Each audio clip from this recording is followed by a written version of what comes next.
Buenas noches, Dios los bendiga a todos. Como dice la canción, y debemos creer en lo que el Señor es santo, es digno de toda adoración. Él es el único. Y bueno, eso está en Apocalipsis, que lo quiere buscar, que dice que el Señor es el digno de toda adoración, de toda honra, de toda gloria, de toda alabanza. Bueno, me alegro ver que esta noche hay bastantes personas que nos visitan.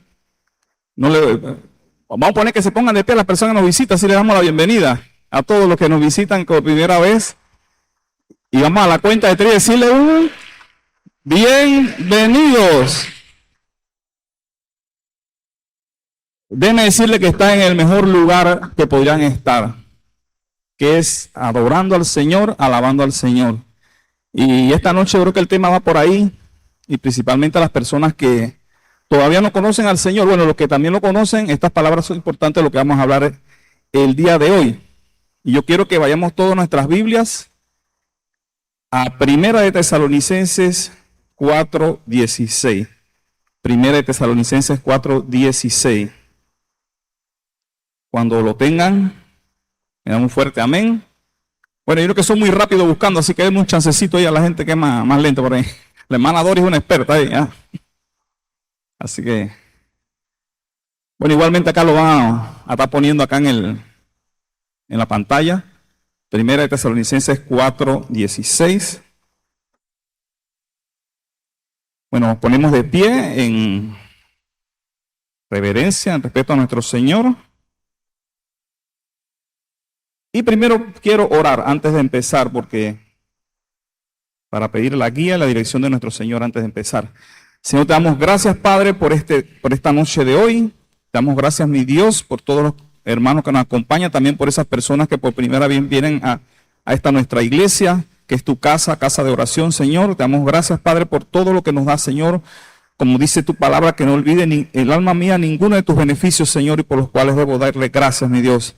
Ahora te pido, Padre, que tu santa palabra fluya a través de mí, Señor, que no sean palabras mías, sino palabras tuyas, Señor, para edificación, Señor, de tu pueblo, Padre. Que estas palabras que haya nueva revelación en estas palabras, Señor, pero sobre todo que lleguen a nuestro corazón, Señor, que quedan grabadas en él, Señor, y que sean para ponerlas por obra, Señor, para aumentar nuestra fe, Señor, y poner nuestra confianza entera en ti, Señor, que nuestra confianza en ti sea firme y duradera, Señor, que no haya vacilación en ella, Señor. Bendícenos, Padre Santo, que podamos albergar tu palabra, Señor, en el nombre poderoso de Jesús te lo pedimos y decimos amén. Eso. Sí me gusta que estén animados ahí. Bueno, Primera de Tesalonicenses 4:16 dice así: porque el Señor mismo, con voz de mando, con voz de arcángel y con trompeta de Dios, descenderá del cielo, y los muertos en Cristo resucitarán primero. Y dice el 17 también: luego nosotros, los que vivimos, los que hayamos quedado, seremos arrebatados juntamente con Él en las nubes para recibir al Señor en el aire, y así estaremos siempre con el Señor. ¿Pueden sentarse?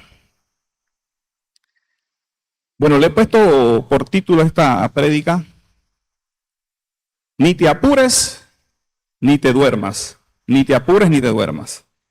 Entonces, miren, aquí estamos leyendo en este versículo, que ya sé que muchos lo conocen ya, lo han escuchado bastante, que es sobre la venida del Señor. Y hay varios puntos importantes ahí que tenemos que ver.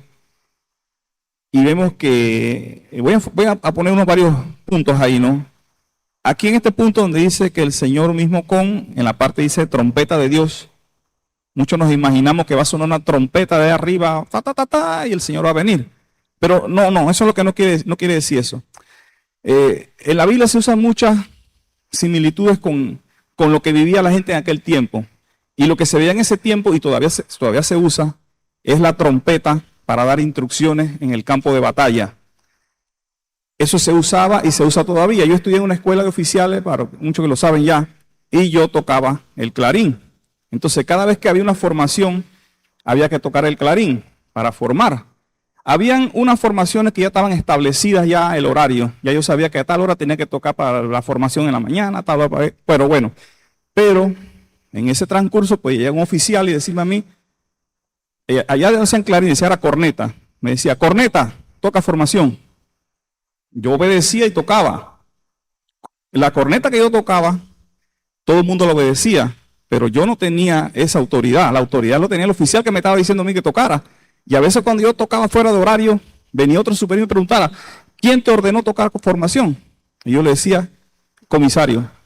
Eso es lo que dice la palabra con esa trompeta de Dios. Jesucristo viene con autoridad de Dios. Eso es lo que dice cuando dice con voz de trompeta. Él viene con la autoridad de Dios. Y es lo que quiere decir ahí. Pero entonces vemos aquí que dice que los muertos en Cristo resucitarán primero y después nosotros los sucederemos a ellos y recibiremos al Señor en el aire. Y eso es importante que veamos aquí que dice en el aire. Después se lo voy a decir por qué. Pero bueno, el tema en sí tiene que ver con esto, pero vamos a ir profundizando y usando otros versículos para ver, a llegar al punto del título, que dice, no te apures ni te duermas. Entonces nos preguntamos una cosa, ¿cuándo sucederán estas cosas? Yo sé que muchos quieren saber cuándo va a pasar esto, lo que ya saben en la antigüedad, sé que muchos lo quieren saber. Usted ven videos por ahí de gente que comienzan a no, que ya tenemos que ver las señales y de verdad las estamos viendo. Señales de que nuestro Señor Jesucristo viene pronto. Pero hay algo muy importante, que el Señor no lo dijo. Claramente no dijo que va a ser tal día, tal fecha, tal hora. Él nos dio señales. Entonces vamos a ver que en Mateo 24, si quieren lo buscan, no lo voy a leer todo. En Mateo 24, tienen el versículo ahí para que lo vayan siguiendo. En Mateo 24, Jesús está con los discípulos luego de haber hablado a los fariseos en el templo. Y ellos salen del templo y los discípulos le dicen al maestro, mira los edificios del templo. Me imagino que ellos estaban maravillados porque dice que el templo era un enorme, hermoso, era un monumento digno de apreciar. Y ellos le dicen, mira los edificios del templo. Y Jesús les dice, no va a quedar piedra sobre piedra. Y él comienza a decirle todo. Entonces los apóstoles le hacen una pregunta que parece una sola pregunta, pero como vamos a ver, hay tres preguntas en esa misma pregunta. Y dice así, en Mateo 24:3, ahí lo siguen con la lectura. Y ellos le preguntan, ¿cuándo serán estas cosas? ¿Y qué señal habrá de tu venida y del fin del siglo? Como vemos, la primera pregunta dice, ¿cuándo serán estas cosas? La primera pregunta que ellos le hacen es referente a lo que Jesús dijo, de que el templo sería destruido y que no iba a quedar piedra sobre piedra. Eso sucedió. Ahorita no recuerdo la fecha, pero el templo fue destruido completamente. Y él les habló de eso cuando uno va a Mateo 24, en el 35, del 35 en adelante se narran una serie de señales que el Señor estaba dando. Pero si uno las analiza se da cuenta de que él estaba hablando más que todo era eso que les había hablado él en primero, de que el templo sería destruido. Y le dice a ellos que cuando vean esto, suban a la azotea, mire el que está en el campo no se regrese, que el que está, él hace advertencia porque eso iba a ser destruido. Y créanme que cuando destruyeron la ciudad, no es que llegaron a la ciudad solamente y destruyeron el templo, no, eso fue una invasión que acabó con la vida de muchos. No piense que nada más fue el templo que quedó destruido. Pero después, ya en adelante, entonces el Señor habla de otro acontecimiento en Mateo 24, que muchos a veces, creo yo, mire, yo estoy con el pastor Cirilo, que el domingo pasado estaba hablando de eso, y creo que las cosas no son casualidad, porque ya yo había pensado lo que venía a predicar. Y él decía que él creía que el arrebatamiento de la iglesia será pre-tribulación. Yo también lo creo. Y hay muchos que piensan que va a ser durante la tribulación, porque habla de Mateo 24 de todos estos desastres. Y hay un versículo que dice que entonces verán la señal del Hijo del Hombre y todas las tribus harán lamentaciones. Yo había hablado de eso antes, de que cuando nosotros, si el Señor viene ahorita y nosotros lo vemos así, la señal del Hijo del Hombre, yo creo que ninguno de nosotros hace lamentaciones. Yo creo que nos vamos a alegrar, nos vamos a regocijar, no haremos lamentación. Así que eso que le está hablando él principalmente era a los judíos sobre la destrucción del templo Porque miren, hay una cosa que no sé si la han escuchado por ahí, de que un texto sacado de contexto se convierte en un pretexto. Y a veces hay gente que agarra un versículo y lo agarra así, lo escoge, lo expurga, para crear de ahí una teoría, una doctrina, todo. Y nosotros tenemos que leer el capítulo entero para ver en qué contexto se estaba hablando de esto. Y el contexto es que empieza esto hablando de Jesús, hablándole de la destrucción del templo. Ahí es que empieza todo. Entonces, ¿por qué digo esto? Porque recordando lo que les dije, de que nosotros recibiríamos al Señor en el aire, cuando el Señor venga, es su segunda venida aquí a la tierra, Él va a venir es aquí a la tierra a hacer juicio. Va a venir con espada de juicio. Mientras que en este capítulo dice que seremos arrebatados en el aire. Y hay un versículo muy importante, que es que debemos alentarnos con estas palabras. Entonces, debemos concluir en que el día exacto que el Señor viene no lo sabe nadie. El mismo Señor Jesucristo dijo que ni los ángeles del cielo, ni Él mismo lo sabía, solo el Padre. Entonces, hay una cosa que no debemos estar haciendo, y veo a muchos, no creyentes, sino creyentes mismos, que se la pasan sacando cuenta. Y saca cuenta, y agarran las profecías de Daniel, las 70 semanas, y comienzan a sacar cuenta, y hay unos que han dado hasta fecha, no que va a ser el día tal, y va a ser... Muchos estaban esperando al Señor el 31 de diciembre del año 1999, porque según ellos venían el 2000. Ya lo tenían ya listo, y no debemos estar sacando cuenta. Mire, eso nos puede pasar dos efectos: desalentarnos, nos puede desalentar, porque si usted se pone a creerle a esa gente que sacan cuenta y ven que no, en la cuenta, y a veces las cuentas parecen que fueran fieles, porque te sacan cuenta con la Biblia, que las 70 semanas son tanto, que un tiempo y dos tiempos, y usted dice, wow, este hombre sabe. Y ve usted que el día llegó y el Señor Jesucristo no llegó. Entonces queda usted desalentado, y el Señor lo que quiere es que nos alentemos. Entonces quedamos otros desalentados pensando el Señor no va a venir. Y dijo que iba a venir. Entonces, miren, nosotros tenemos que hacer, yo lo divido en varios puntos, y el primer punto es este: no sacar cuentas, porque eso nos puede a nosotros frustrar. Eso puede destruir hasta una congregación, porque hay religiones que se han basado a veces hasta en eso, en esa idea de que el Señor, y se comienzan a juntar y nos vamos para la montaña a esperar al Señor ese día, y resulta que ese día el Señor no llegó nunca. ¿Cómo quedarán esa gente que le creyeron a ese predicador? ¿Y cómo queda ese predicador? Entonces eso hasta una iglesia completa y una congregación los puede desalentar. Mira, en la Biblia dice que el Señor vendrá como ladrón en la noche. No hay ningún ladrón que venga y lo llame usted o le chatee y le diga que voy para tu casa a todos los robates. Está preparado. Eso es lo que el Señor quiso decir con eso. Ningún ladrón le va a avisar a usted. Él va a llegar, pero no es que el Señor sea ladrón, ojo. No es que el Señor sea ladrón. Él está poniendo un ejemplo de que va a ser algo sorpresivo cuando usted menos se lo espera. Y dice la Biblia también que va a ser como en los días de Noé. En los días de Noé la gente estaba dándose en casamiento, disfrutando, fiestando. Están haciendo un día normal, pues un día como estamos viviendo la vida ahorita. Y va a ser algo sorpresivo. Así es como dice la palabra que va a ser, como ladrón en la noche. Pero como dije, Dios nos dio señales para alentarnos. Porque también el Señor sabe, el Señor nos creó, así que Él nos conoce, nos comprende. Él entiende nuestra humanidad, nuestros defectos, nuestra falta a veces de paciencia. Él entiende, no crean. Porque del Señor siempre, a pesar de que la palabra dice que bienaventurado el que creyó y no vio. Pero Él sabe que los seres humanos a veces queremos ver. Y Él a veces, como un padre que nos ama, nos ha complacido, y para propósitos que Él necesitaba, Él ha dado señales también, se las dio en la antigüedad a su pueblo. Imagínense que Dios se lo hubiese presentado a Moisés allá en el desierto y hubiese tomado forma humana y le dice, yo soy Dios, anda donde Faraón y dile esto. Y Moisés le pregunta, y Moisés quiere que le dé una prueba de que Él es Dios, pues, y le dice que no, tú nada más crees en mí, y ve allá y dile que yo soy Dios. No, el Señor se le presentó de manera sobrenatural en una zarza ardiente. Ahí Moisés ya se dio cuenta de que eso era la presencia de Dios.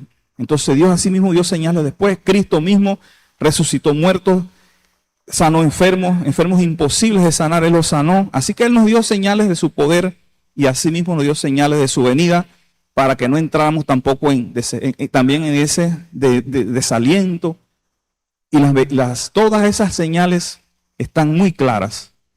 Esas señales están muy claras. Yo creo que personas que no son creyentes las perciben, se dan cuenta que el tiempo está pasando rápido, que las cosas están sucediendo de una manera acelerada.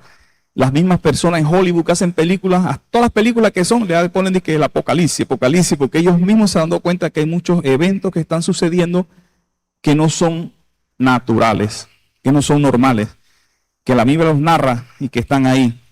Y siempre repito esto, a pesar de que sí, hay terremotos, hay todo, pero muchos podrán decir, bueno, eso ha pasado en todas las eras. Y esto es algo que he repetido varias veces y no me canso de repetirlo. Hay una parte que nuestro Señor dice en Mateo 24 al final, después de todas las señales de destrucción, de guerra y de todo lo demás, pero Él dice algo muy importante y clave.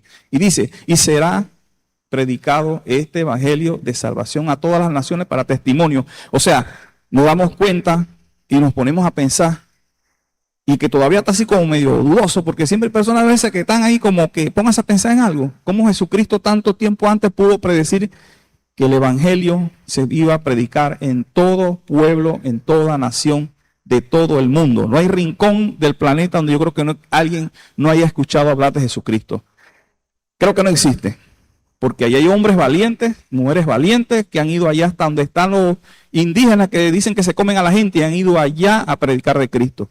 Así que lo han escuchado. Y ahora con el internet, todavía más.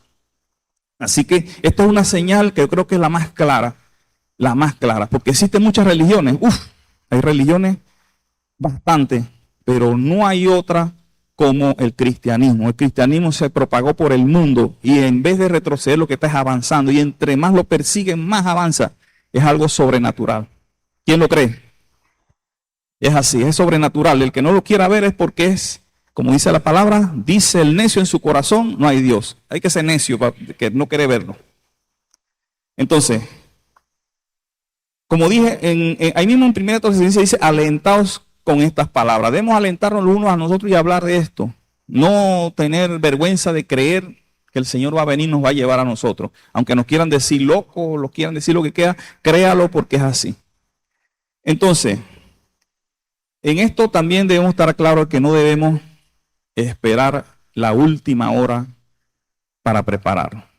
Mira, a veces nosotros tenemos la mala costumbre, y lo hacemos desde que somos niños, de que viene el profesor y nos pone una tarea, una prueba, ¿no? Y viene el profesor de buena fe y dice, les voy a dar hasta final del trimestre. Tienen tiempo para hacerla, tiempo suficiente. Y llega el último día y va a estar el chiquillo a las 12 de la noche haciendo el trabajo de apuro después de tanto tiempo que fue que le dijeron. Y no lo termina, lo hace mal, pero todo el tiempo que pasó se la pasó. Todavía tengo tiempo. Todavía tengo tiempo. Y es triste que a veces uno le habla a personas, y principalmente a la familia, y le contestan, yo después busco al Señor, ya tengo tiempo. Principalmente a veces los jóvenes, porque los jóvenes piensan, tengo todo el tiempo del mundo, así que yo primero voy a gozar, y después ya buscaré al Señor después. Pero créame que la juventud no es garantía de que les sobre el tiempo. Eso no es garantía. Y es algo que tenemos que estar claro. Debemos esperar a Cristo todos los días. Todos los días. Debemos agarrar el ejemplo de Pablo. Mira, si vamos ahí, dice, ¿cómo dice Pablo?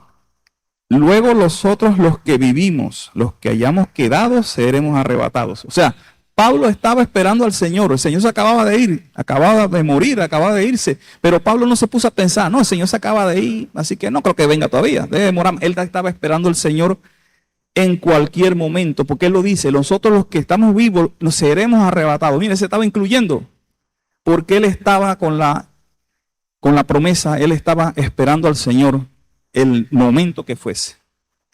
Y eso es lo que debemos hacer nosotros, porque como dijimos para atrás, Él viene como ladrón en la noche, así que no sabemos el momento. Así que tenemos que estar esperando al Señor todos los días, a cada momento, porque no sabemos cuándo viene. No podemos ponernos a esperar y que voy a esperar, no, que todavía tengo tiempo, todavía me queda tiempo, porque en lo que estamos así nos pasa como cuando estamos haciendo la tarea y no hacemos el trabajo no lo hacemos bien y nos agarra el día del trabajo y llega el profesor, entrégame el trabajo y queda usted y que mirando para los lados. Entonces vamos ahora a buscar en Lucas 12, versículo 37, Lucas 12, 37. Lucas 12, 37. Y esto nos habla en ese capítulo, en ese versículo, de cómo debemos esperar. Porque si yo les digo debemos esperar al Señor todos los días, tenemos que saber cómo lo debemos esperar. Porque no es que lo voy a esperar, pero no, tenemos que saber cómo lo debemos esperar. Y vamos a leer una parábola que el Señor nos dice en Lucas 12, 37, 38. ¿Me da un amén si lo tienen? En Lucas 12, 37 y 38 dijo el Señor: bienaventurados aquellos siervos a los cuales su Señor, cuando venga, halle velando. De cierto os digo, que se ceñirá y hará que se sienten a la mesa y vendrá a servirles. Y aunque venga la segunda vigilia, y aunque venga la tercera vigilia, si los hallare así, bienaventurados son aquellos siervos. Amén. Bueno, el Señor está diciendo que así es que debemos esperarnos. Y la palabra dice, usa una palabra que dice velando. La palabra velar significa estar pendiente. Por eso es que ustedes saben que a veces a los que cuidan le dicen veladores. Le dicen veladores por eso, porque ellos están ahí cuidando, están pendientes, están ojo, como quien dice uno, mosca, como dicen allá en Venezuela. Y entonces así es que el Señor quiere que lo esperemos. Pero no es que vamos a estar ahora afuera de la casa en el patio mirando si viene el Señor, no se van en eso. Cuando dice que estemos velando, es velando por hacer su voluntad. Sí, porque ahora viene uno y se para toda la noche ahí, no duerme, y que el hermano Roberto me dijo que no durmiera, que me pasara toda la noche mirando si venía el Señor. No, yo no le he dicho eso. Ahora es que no va a dormir por mi culpa. Eso es lo que él dice. Pero entonces después, ahora vamos a ver cómo no debemos estar, cómo no lo debemos esperar. Y en ese mismo capítulo vamos a pasar al versículo 45 ahora. De ahí mismo de Lucas 12.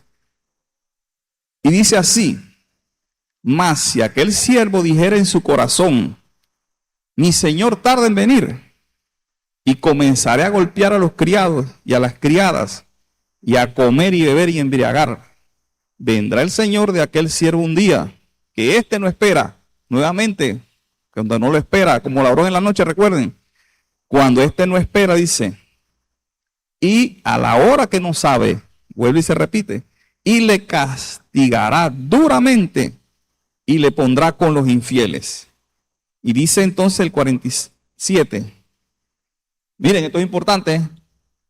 Oído todos los que somos creyentes, los que tenemos, los que decimos que hemos aceptado al Señor y creemos en su palabra.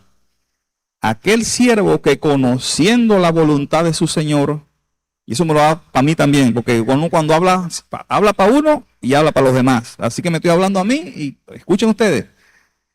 Vuelvo y repito, aquel siervo que conociendo la voluntad de su Señor no se preparó, ni hizo conforme a su voluntad, recibirá muchos azotes.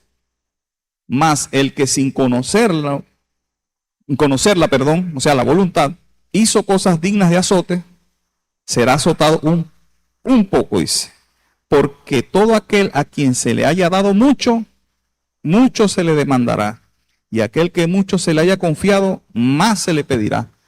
¿Qué está diciendo esa palabra? Que aquellos que conocemos la voluntad del Señor, aquí en esta parábola el Señor está dando un ejemplo de un jefe, vamos a ponerlo acá en términos nosotros acá. Usted sabía que su jefe quería que usted hiciera una tarea, que usted se encargara del negocio y él se fue, me voy para Panamá y resulta que el jefe en el camino, ¡ay! Se me quedó la cartera y se regresó y usted en vez de hacer lo que el jefe le dijo, se puso holgazanía, a dárselas de tirano dentro del trabajo. Cuando el jefe entró, ¡pam! Estaba usted con una botella de seco ahí en la mesa, bebiendo y chupando. ¡Ay! Ya la vi, lo encontró el jefe y lo sorprendió. Entonces, llevándole ese término también del trabajo, el jefe, ¿a quién va a castigar más? Aunque vamos a decir que los demás colaboradores estuvieran también con el que él le confió esa misión, haciendo lo mismo, Él va a castigar duramente a Ejal, que Él le dio la responsabilidad. Los otros que estaban con Él, de repente los castigue, pero el castigo va a ser menos severo. Así mismo está hablando el Señor con nosotros. Nosotros que conocemos la voluntad de Dios, que está en su palabra, y no velamos como Él lo ha dicho, seremos más duramente azotados que aquellos que de repente no lo sabían, pero igual se van a ser castigados. Porque el Señor ha puesto en todos nosotros, en todos, nos hayan hablado del Señor o no, nos puso esa conciencia de saber cuando estamos haciendo lo bueno y cuando estamos haciendo lo malo. Y eso lo podemos ver, que las personas cuando hacen lo malo, lo hacen escondido. Entonces, si hacen una cosa escondida, saben que están haciendo algo malo. No pueden decir, ay, yo no sabía. Eso se ve hasta en los niños. Los niños cuando están haciendo algo malo, lo hacen calladitos, escondidas de los papás. Inconscientemente saben que están haciendo algo malo. Así que el Señor nos ha dado eso. Así que por eso dice que el que no hizo lo malo, aunque no le hubieran hablado de la palabra, igual va a ser azotado. Así que no piense que el que no le hablaron dice, no, yo voy a salir librado. No, Señor. Entonces tenemos que esperar al Señor adecuadamente como ese siervo que hizo lo que el Señor le pidió. Entonces, hablando de lo que les dije antes sobre cuando usted le habla a una persona y le dice, no, yo voy a esperar. No, yo tengo bastante tiempo. Recuerden que lo que mucho se dice, yo he escuchado esa frase muchas veces, que no hay ni un día prometido para nadie. Yo me quedé con eso buscando porque realmente de donde habla eso es en Santiago 4, del 13 al 14. No lo voy a leer textualmente, pero ahí lo que dice Santiago es que unas personas se pusieron a hablar, vamos a ir a una ciudad, vamos a comerciar, vamos a hacer, y nunca se detuvieron a pensar y a pensar en el Señor. Y entonces Santiago concluye diciendo que nuestra vida es como la neblina, que así como aparece, en un momento se desaparece. Entonces así es nuestra vida. Miren, nadie sabe el día que le va a llegar la muerte, no lo sabe. Algunos podrán tener una noción, personas que ya estén desahuciadas, personas que estén condenadas a muerte, pero el día no lo saben, porque aunque una persona esté condenada a muerte y le dice, tu ejecución va a ser tal día, puede que se ya le echen para atrás, pero igualmente no va a saber exactamente a la hora, así que nadie sabe el día que puede morir. Entonces, hay algo que en la Biblia dice, o como le dije hace un momento, que Cristo va a llegar como ladrón en la noche. Asimismo, la muerte nos va a llegar a nosotros como ladrón en la noche también. No sabemos ni el día ni la hora. Entonces, miren, referente a eso, hay una parábola que el Señor Jesucristo nos dio. Si quieren la pueden seguir, no lo voy a leer completa para no ser más largo, ¿no? Porque capaz hay uno que está y que chuzo, el hermano va a amanecer aquí, como una vigilia completa. Pero bueno, den gracias que no hay nadie arriba, así como cuando estaba Pedro predicando que se cayó uno y se mató, ¿no? Y no se suba porque yo no puedo resucitar a nadie. Yo no sé resucitar a nadie todavía.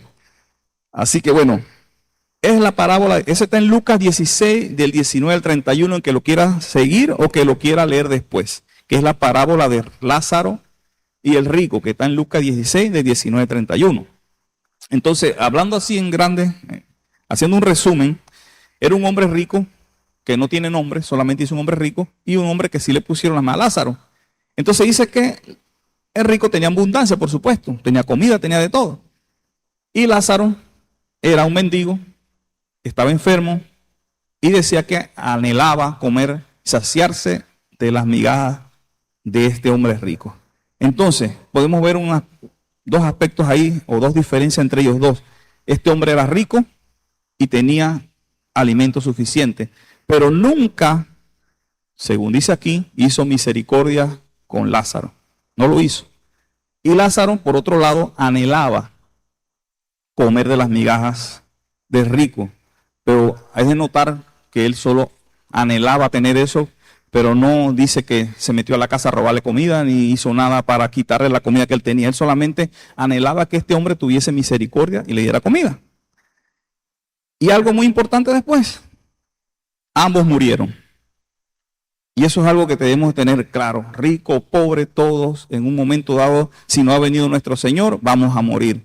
Eso le toca a cualquiera y vamos a morir de la misma manera. Porque tenemos que tener millones y la muerte va a ser muerte y nada te vas a llevar. Puedes ser pobre y la muerte va a ser muerte y nada te vas a llevar. Pero aquí hubo algo todavía más importante. que los dos no fueron al mismo lugar.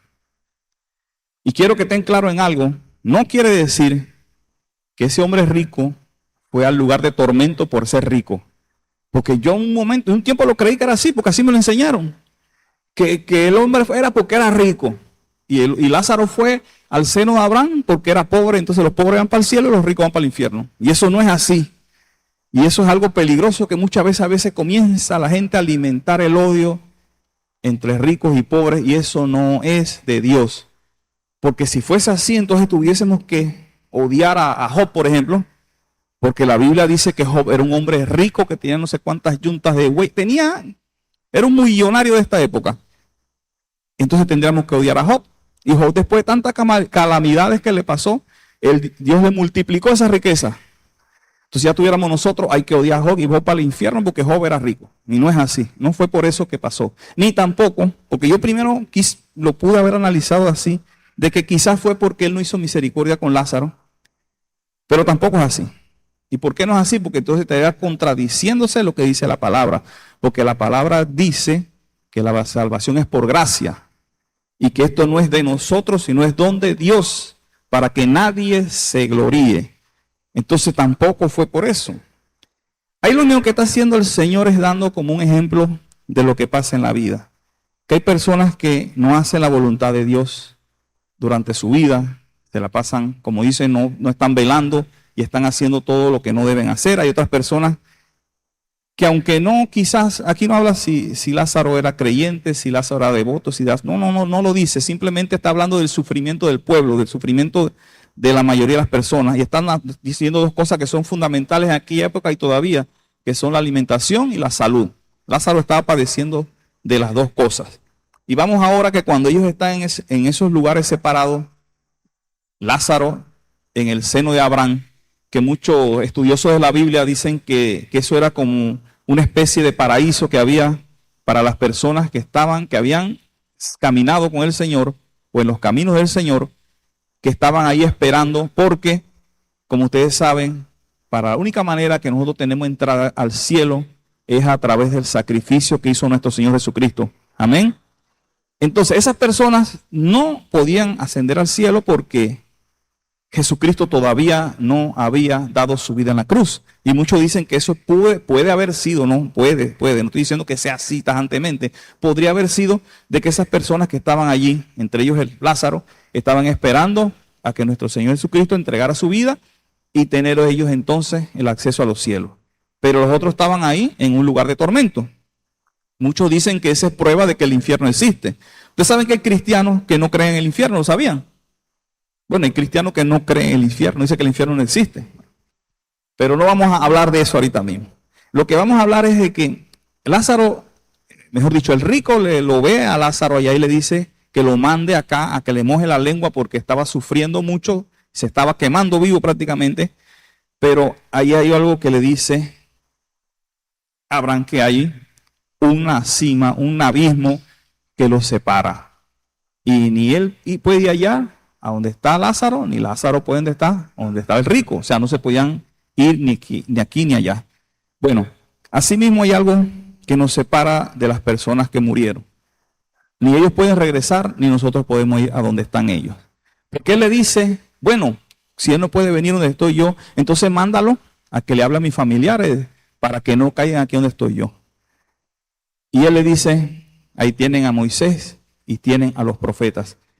Es decir, no es que estaban al mismo tiempo en ese momento, él está hablando de las personas que Dios encargó como sus mensajeros para darle a conocer su voluntad, su palabra. Y él dice, ahí los tienen y no los escuchan. ¿Cuántos de nosotros estamos recibiendo la palabra y la estamos escuchando y hacemos de oídos sordos?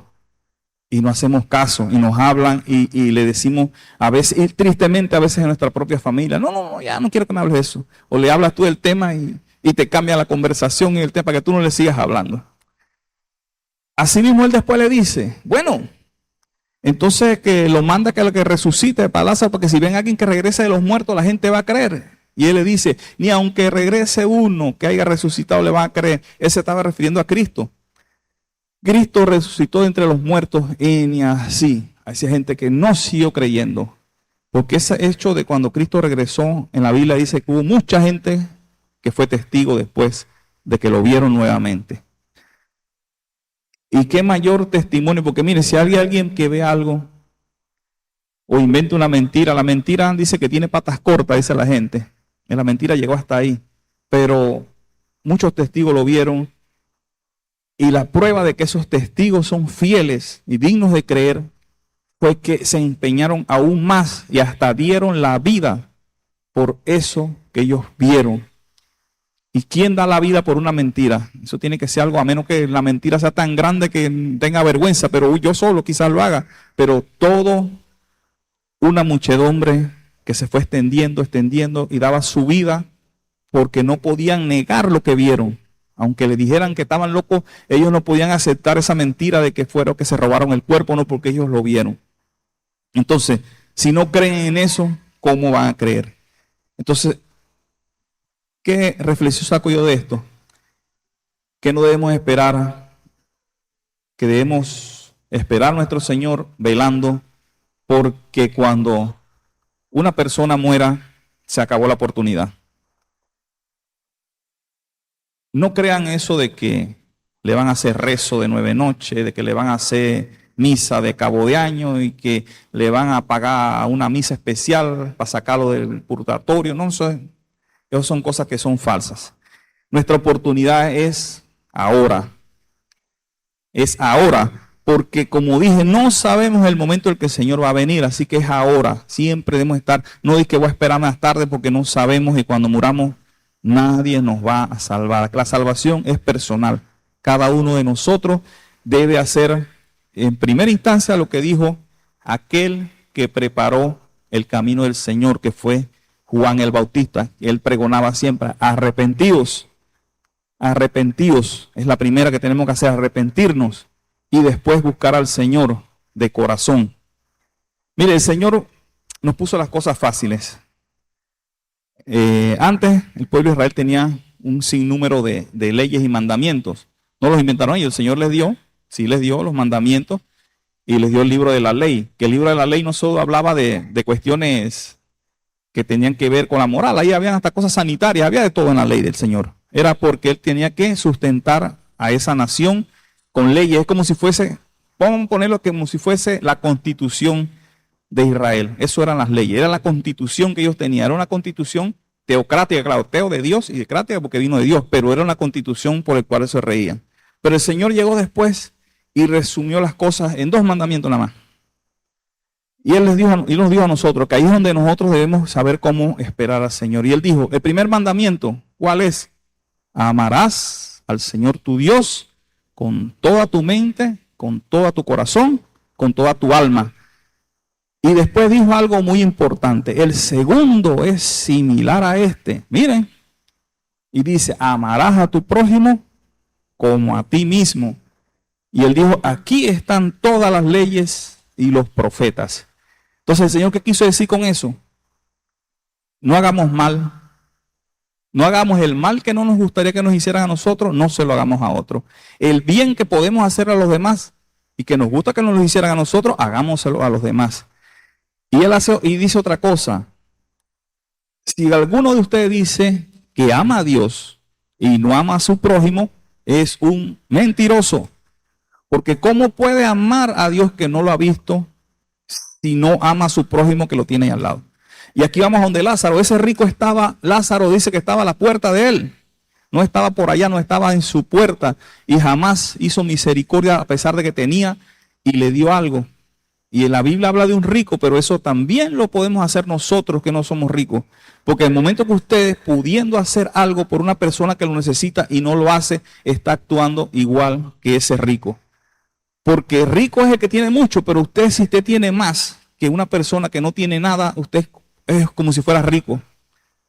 Y a veces que usted tiene la oportunidad de darle a otros. Y dice que si uno no hace lo que tiene que hacer, le resulta pecado. Entonces, agarremos ese ejemplo y hagamos misericordia con aquellos que podemos hacerla. No estoy diciendo que salgan por aquí ahora a arreglar el mundo y a alimentar a todos los pobres. No, eso no es, porque ni nuestro Señor Jesucristo lo hizo en ese momento. Él sanó gente, alimentó a personas, pero ustedes vieron que Él no se puso a andar por todo el mundo alimentando a todas las personas. No lo hizo. ¿Y por qué no lo hizo? Porque Él vino con un plan eterno, no para un momento. Porque el alimento que va al estómago es momentáneo y usted sabe después para dónde va. Pero el alimento espiritual es eterno. Y eso fue lo que Él vino a traer. Y ese momento en que eso va a suceder, ¿quién lo sabe? No lo sabemos, pero lo creemos. ¿Quién dice amén? Entonces tenemos que estar cada uno de nosotros en esa esperanza y alentarnos nosotros con esa esperanza, no dormirnos en los laureles, como dice la gente, diciendo, no, el Señor todavía demora. No, hace tiempo lo estoy escuchando y no viene. Se lo escuché al pastor hace tiempo que venía y no ha venido. ¿Y cuándo va a venir, pues? Entonces, por eso el título decía que no hay que desesperarse ni tampoco dormirse. No nos desesperemos, esperemos al Señor, esperemos el día que venga, ese día vendrá. Y si lo esperamos como ese siervo, Él entonces dice que nos sentará en la mesa y nos va a servir Él a nosotros, imagínense. Así que esperémoslo de esa manera, con fe, creyendo, y si hay un motivo de que usted se desaliente un poco, vaya y lea la Biblia, órele al Señor y pídale al Señor que le dé aliento, que le dé fuerza, porque sabemos que yo estoy aquí hablando y ustedes no saben qué problemas tengo yo. Y yo no sé qué problemas tienen ustedes. Muchos tienen problemas, muchos tienen necesidades, muchos tienen cosas que a veces los desaniman, porque créalo, no piense que los que han venido por primera vez que el cristiano dice que no tiene problemas y que ya ahí se le acabaron todos los problemas. Mentira, a veces más problemas le llegan a uno porque el diablo quiere que usted se regrese otra vez a Egipto, como dicen algunos. Y eso es lo que quiere él. Y a veces nos llegan más problemas, pero ahí nosotros tenemos que pedirle fortaleza al Señor. Y la única manera de que se prueba nuestra fe es a través de esos problemas y esas tribulaciones. Porque ¿quién puede decir que tiene fe si nunca ha tenido problemas? Nunca le ha pasado nada. Entonces va a decir, yo tengo fe, pues si a ti no te ha pasado nunca nada. La fe se demuestra a través del sufrimiento y las tribulaciones, como dijo Pablo. Así que esas tribulaciones, dele gracias al Señor cuando llegan. Aunque le cueste hacerlo, dele gracias al Señor cuando llegan esas tribulaciones, porque eso es para darnos paciencia y darnos la fortaleza para esperar ese día glorioso. Entonces, vamos a ponernos de pie, el que quiera pasar al altar, a darle gracias al Señor, a pedir al Señor que le dé paciencia, porque dice que la paciencia produce fe. Entonces, para que nos dé paciencia para esperarlo, paciencia para estar ahí, velando, como dice su palabra, para no dormirse, ni distraerse con borracheras, y que el Señor nos encuentre de esa manera. Y me habla a mí también, porque todos pecamos. Quien diga que no peca, está siendo mentiroso a Dios. Y no piense que porque uno aquí sube a este altar y predica, que porque los hermanos vienen aquí y le alaban al Señor con sus talentos, ellos nunca pecan, jamás. No, no lo crea, porque estaremos siendo mentirosos. Y mire, yo quiero hacer un paréntesis ahí. No somos perfectos ninguno de nosotros que predicamos, ni el pastor es perfecto, ninguno de nosotros somos perfectos. Entonces no desalienten a aquel que sirve al Señor aquí en alabanza, que no sé qué, comienzan a decirle, como a desalentarlo, diciéndole como que acá prácticamente tenemos que ser perfectos para poder subirnos acá. Y dice la palabra de Dios que de lo vil y lo menospreciado fue que el Señor escogió. Entonces yo soy uno de esos viles, de esos menospreciados, yo lo soy. Y gloria a Dios por eso, porque si el Señor hubiera buscado personas perfectas, aquí no hubiese nadie predicando la palabra. Nadie se pararía aquí, nadie se pararía aquí a cantar una alabanza. Entonces no desaliente a nadie diciéndole, no, tienes que limpiarte completamente, porque que nos limpia es el Señor, es el que nos limpia.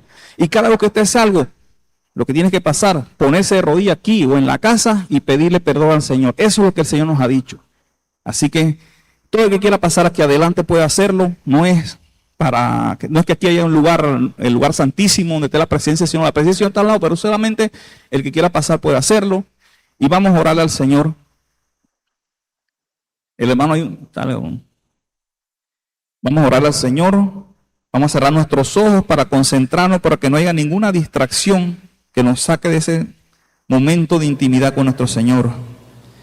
Mi Dios bendito, te damos gracias, Padre, por esa hermosa esperanza, Señor, que nos has dado, Señor. De que tú dijiste, Señor, que nos ibas a dejar aquí en la tierra, y en primera instancia nos dijiste que no nos ibas a dejar solos, Señor, que nos iba a dejar al Consolador, a tu Espíritu Santo. Señor, danos de tu Espíritu Santo, Padre, para que esta palabra no se la lleve el viento, Señor. Que esta palabra, el Espíritu Santo, nos aliente, Señor, nos dé la fortaleza, Padre, para seguir velando, Señor, para no quedarnos dormidos, para no quedarnos en esa desolación, ese desespero, Señor, de que tú no has llegado, Padre. Porque entiendo, Padre, que hay muchos que sufren y desean, mi Dios, que tu venida sea pronto, Padre.